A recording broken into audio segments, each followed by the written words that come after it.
요즘 길을 걷다 보면 민생을 살리겠다는 정치인들의 현수막을 흔하게 볼 수 있습니다. 이는 가계 경제가 상당히 어려워졌다는 것을 보여주는 방증이 아닐까 싶습니다. 하지만 돌이켜보면 가계 경제는 항상 힘들었던 것 같습니다. 10년 전, 20년 전, 30년 전에도 늘 경제가 어렵다는 말을 주변에서 들었던 것 같아요. 그러나 해방 이후 우리나라 경제가 정말 어려웠던 시기는 1960년대 후반까지였을 것입니다. 박정희 대통령의 경제개발 정책으로 극심한 가난에 시달리던 우리나라가 적어도 굶주림에서 벗어날 수 있게 되었으니 지금의 민생 고충은 그때에 비하면 훨씬 나은 상황이 아닐까요?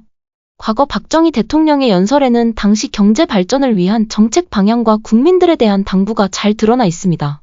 아무리 경제 성장을 하더라도 소비를 억제를 하고 저축을 많이 하지 않을 것 같으면 우리 경제가 계속해서 커나갈 수가 없는 것입니다.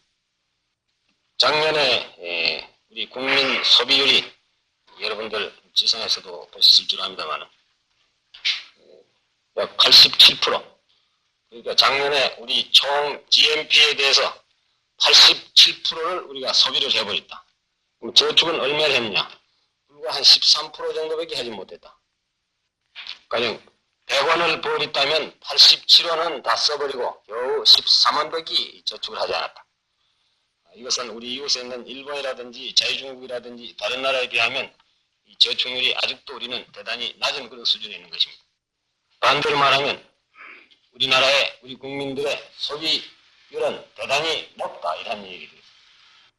앞으로 우리 모든 국민들이 이 소비 억제, 저축에 대해서 보다 많은 협조를 해야 되고 우리가 노력을 해야 되겠는데 결국은 소비 억제라는 것은 저축을 많이 하면 소비가 자연적으로 억제가 되는 겁니다. 반대로 소비를 많이 하면 저축은 줄어버리는 겁니다. 박 대통령의 연설에서 보신 것처럼 정책의 성공을 위해서는 국민들의 지지와 실천이 뒷받침되어야 합니다. 정치인이 개혁과 발전을 주도하지만 궁극적으로 국민이 함께 움직여야 가능한 일이지요. 반면 국민의 지지를 이끌어내는 것 또한 정치인의 말과 행동에 달려 있습니다. 현재 우리 앞에 놓인 문제를 해결하기 위해 정치인들은 민생 문제의 근본 원인을 깊이 성찰하고 이를 해결하기 위한 정책과 국민의식 개선 방안을 모색해야 할 것입니다. 저는 국민의 보편적인 마음가짐과 행동 양식이 그 시대의 문화에 의해 규정된다고 생각합니다. 예컨대 젠더 감수성이라는 개념조차 생소하던 10년 전 유교 문화의 우리와 지금의 우리는 성 역할에 대한 인식과 태도에서 큰 차이를 보입니다. 따라서 정책과 더불어 문화적 측면에도 주목해야 합니다. 이번 영상에서는 1960년대 빈곤 문제 해결을 위한 박정희 대통령의 연설과 정책을 되짚어보고 오늘날 우리 사회의 주요 과제인 민생 문제 해결을 위한 정책 방향을 모색해보았습니다. 영상이 유익하셨다면 좋아요와 구독 부탁드리겠습니다.